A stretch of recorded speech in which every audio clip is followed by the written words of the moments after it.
សួស្តីបងប្អូនទាំងអស់គ្នាថ្ងៃទី17ខែ4 2026ថ្ងៃនេះខ្ញុំបានចុះមក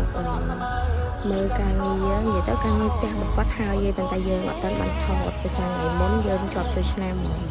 ចឹងទៅថ្ងៃនេះខ្ញុំមកបង្ហាញផ្ទះនេះទំហំ6 12បងប្អូនមានបន្ទប់3ចា៎និយាយទៅម៉ូដស្អាតបដ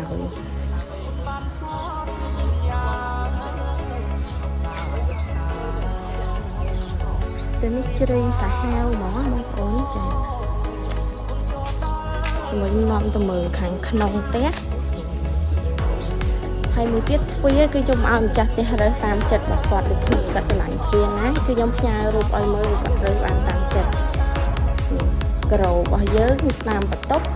ទទួលភ្ញៀវគឺយើងបាន1.30 ម៉ែត្រហើយបន្ទប់តាមបន្ទប់គឺយើងបានជ្រៃបន្ទឹកណា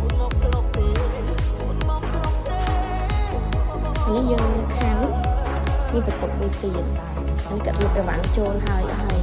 នេះម៉ូតដានរបស់យើងហើយការ៉ូក៏ខ្ញុំឲ្យម្ចាស់ផ្ទះរើសបានតាមចិត្តរបស់គាត់ដូចគ្នាចា៎